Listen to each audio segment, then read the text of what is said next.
오늘 하나님 말씀 마태복음 27장 15절에서 26절 함께 봅니다.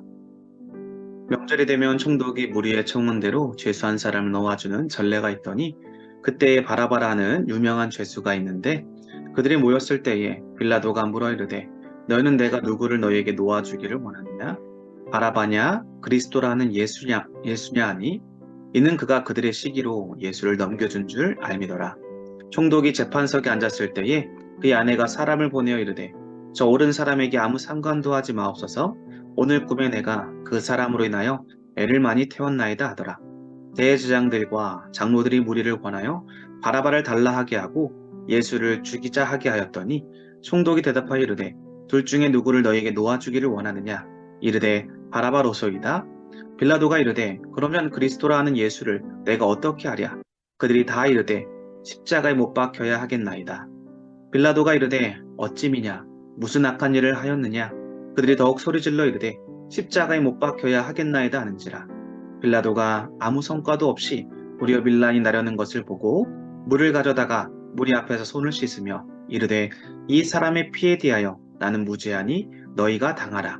백성이 다 대답하여 이르되 그 피를 우리와 우리 자손에게 돌릴지어다 하거늘 이에 바라바는 그들에게 놓아주고 예수는 채찍질하고 십자가에 못 박히게 넘겨주니라. 아멘. 자, 오늘은 예수님이 이제 십자가에 돌아가시기 전에 재판하는 가운데 예수님이 죄가 없음에도 불구하고 예수를 넘겼던 그런 사람들에 대해서 함께 살펴보고자 합니다.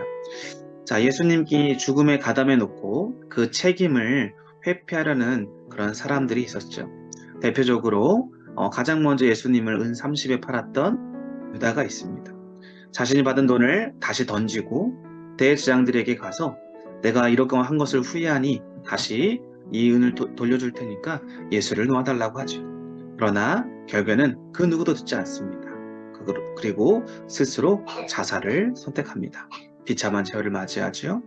또 두 번째 사람은 바로 모든 재판을 주관하는 빌라도라는 사람이었습니다. 그리고 이 빌라도는 손을 씻으며 예수님의 죽음과 자신은 상관이 없다라고 주장을 하죠. 그리고 마지막 세 번째는 대제사장들과 장로들 그리고 그들을 선동했던 군중들이 있지요. 자신들의 손에 피를 묻히지 않으려고 군중을 동원한 사람들입니다. 이렇게 유다, 빌라도, 대제사장, 장로들 그리고 군중들 이렇게 해서 5무리의 사람들로 인하여서 예수님을 넘겨준 그러한 사람들임을 볼 수가 있죠. 먼저 대제사장들과 장로들은 예수님을 신성 모독죄다라는 명목으로 고소합니다. 그리고 총독이었던 빌라도에게 넘기지요. 그들이 원하는 것은 예수를 죽이는 것이었습니다. 특히 가장 잔인무도한 그러한 십자가형의 그를 죽이는 것이었죠. 사형을 결정할 수 있는 권리는 이 유대인들은 식민지의 백성이었기 때문에 그 식민지 백성이 아닌 로마의 총독에게 그 권한이 있었습니다. 그래서 예수님은 부당한 고발과 거짓 증언으로 그저 침묵을 지킬 수밖에 없었죠. 빌라도는 신문 과정에서 예수님이 죄가 없음을 확인했습니다. 그리고 유대 지도자들에 의해서 그들의 시기와 질투 때문에 고발당했다라는 사실을 알게 되죠. 모든 재판 과정에서 일어났던 것입니다. 심지어 빌라도의 아내가 의로운 사람에게 아무 일도 하지 말라라고 하면서 남편 빌라도에게 신신당부하면서 예수에게 아무런 것도 하지 말기를 권하였습니다. 이때 빌라도는 신속히 정의로운 결정을 내렸어야만 했습니다. 하지만 그는 그때부터 너무 많은 계산과 생각을 하기 시작을 하게 됩니다. 자, 어떤 계산을 합니까? 빌라도는 자신이 만약에 예수를 무죄로 풀어주게 되면 이 유대인들의 밀란을 두려워했던 것이지요. 밀란이 일어나면 총독의 입지가 혼란해지기 때문에 그렇습니다. 그는 이스라엘 종교 지도자들의 지지와 신망을 얻는 것이 곧 자신의 자리를 곤고하게 지키는 길이다라고 믿고 있었습니다. 그는 예수님을 희생해서라도 자기의 기득권을 지키려고 했죠. 그래서 결국 예수를 사형시키는 결정을 하게 됩니다. 이것이 바로 이기적인 욕망, 자신의 위치와 명성만을 추구하려고 하는 사람들의 모습이다라는 것이죠. 결국 빌라도는 그가 그토록 추구하며 살아왔던 높은 지위와 풍요로운 삶을 결국에는 오래 유지하지 못합니다. 예수님이 오신 이후에 주후 36년에 로마로 소환되어 유배를 당하지요. 그리고 그의 죽음은 역사서 어느 곳에서도 기록이 되어 남아있지가 않습니다. 초라한 존재로 결국에는 자신의 인생을 마감하게 됩니다.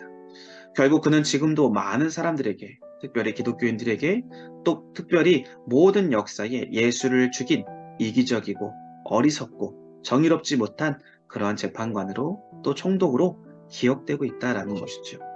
우리 구주 예수님은 빌라도와 정반대로 우리의 유익을 위해서 당신의 생명을, 당신의 지위를 기꺼이 내어놓으시고 내려놓으셨습니다.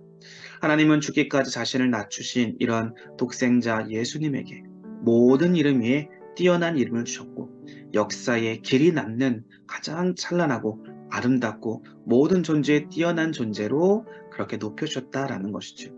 그러므로 우리는 이기적인 욕망 때문에 다른 사람을 희생시키는 일을 멀리해야 합니다.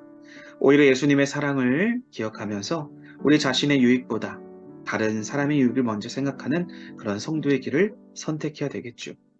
오늘 이 빌라도는 유대인의 명절이 되면 총독의 권한으로 죄수를 사면해 줄 수 있는 전례가 있었습니다. 빌라도는 예수의 결백을 발견한 이상 특별 사면권을 발동하여서 예수를 풀어줄 수 있었습니다. 하지만 그는 민심이 어디로 향하는지를 눈치를 보고 계속 의식하다가 결국에는 백성들이 원하는 바라바라는 악명 높은 죄수 이들을 놓아주게 되었지요. 빌라도가 재차 군중에게 예수님의 무고함을 알렸으나 군중은 끝까지 예수님의 십자가형을 요구했습니다. 여러분, 얼마 전까지만 해도 종려나무 가지로 흔들고 예수를 열렬히 환호했던 군중들이었습니다. 그랬던 군중들이 갑자기 왜 이렇게 변했을까요? 그것은 예수님이 체포되는 모습을 보면서 정치적인 메시아가 아닌 그 모습에 실망하게 됐고 그 실망은 결국 분노로 변질되었다라는 것이죠. 사람들의 이런 탐욕과 무지, 결국에는 그 예수에 대한 기대와 실망이 분노로 연결되어 예수를 십자가에 못 박으라라고 그 무리에 호산나 종려가지로 흔들었던 자들이 예수를 십자가에 못 박으라라고 주먹을 날리며 그렇게 외치고 있었다라는 것이죠. 결국 이런 모든 사람들의 탐욕과 무지까지도 그들의 분노까지도 사용하셔서 하나님은 예수 그리스도를 십자가에 죽게 하심으로 우리들에게 죄의 문제를 해결하고 구원의 길을 이루어 가시는 것을 볼 수가 있습니다. 오늘 우리가 여기에서 하나님의 놀라운 계획, 사람들의 이기적인 욕망 때문에 결국에는 예수가 죽었지만 그것마저도 하나님은 사용하셔서 예수 그리스도를 전 인류의 죄를 짊어지시고 그 길을 걸어가게 만들어 주심으로 결국은 우리들에게, 저와 여러분들에게 구원의 길을 열어주셨다라는 것이죠. 그러므로 오늘 우리가 남을 탓하고 환경을 탓하기에 앞서서 우리의 죄를 하나님께 회개하고 하나님 보시기에 옳은 결정을 내릴 수 있도록 날마다 지혜를 구할 수 있는 성도들이 되어줬으면 좋겠습니다. 그러면 하나님은 우리가 의로운 선택을 할 수 있는 능력을 주시고 삶을 거룩하게 지켜 살아갈 수 있도록 도와줄 줄로 믿습니다. 오늘 빌라도는 억울한 누명을 쓰고 고발당에 잡혀온 하나님의 아들을 구원할 놀라운 기회를 잃게 되었습니다. 하지만 그는 정의보다 정치를 중요하게 여겼고 하나님의 아들을 눈앞에 두고도 세상의 권세를 지키려고 했습니다. 혹시나 이것이 예수를 믿는 우리들의 모습이 아닐까? 다시 한번 우리가 스스로 나 자신을 점검할 수 있기를 바랍니다. 오늘 빌라도의 모습을 반면교사 삼아서 하나님 앞에 정의롭고 바르고 진실되게, 그리고 세상의 여러 가지 지위와 명성과 자신의 풍요로운 삶을 위해 세상과 타협하지 않는 우리들이 되어졌으면 좋겠습니다. 오늘 예수님을 넘겨준 사람들, 가룟 유다, 빌라도, 대제사장과 장로들, 그의 선동질을 당한 군중들, 이러한 사람들의 모습을 보면서 혹시나 내가 그 속에 있지는 않은지 잘 점검하고 예수님을 끝까지 따라가는, 주님이 말씀하시고 부탁하신 자기의 십자가를 짊어지고 나를 따르라 라는 주님의 말씀에 오늘 하루도 주님과 함께하고 주님의 길에서 우리에게 맡겨진 사명을 감당해 갈 수 있는 우리 모든 성도들 다 되어졌으면 좋겠습니다. 기도하겠습니다. 하나님 감사합니다. 오늘 우리도 예수 그리스도께서 걸어가신 골고다의 십자가의 길을 우리가 같이 걸어가게 하여 주옵소서. 오늘 말씀에 나온 것처럼 돈의 욕심에 유혹에 예수를 팔거나 자신의 지위와 명성을 유지하기 위해 정의롭지 못한 판결을 내거나 또 자신들이 군중들을 선동하여 자신의 야망과 욕심을 채우려고 하는 그러한 무리들이 예수를 넘긴 자들의 모습들이었습니다. 혹시나 우리가 예수 그리스도를 따르는 제자로 믿음의 사람으로 살아가면서 이런 모습이 있진 않았는지 다시 한번 주님의 십자가 앞에 우리의 연약함을 내려놓고 주님이 말씀하시고 부탁하시고 명령하신 주님의 그 제자의 길을 걸어가는 하나님의 사람들, 믿음의 형제자매들이 다 되게 하여 주옵소서.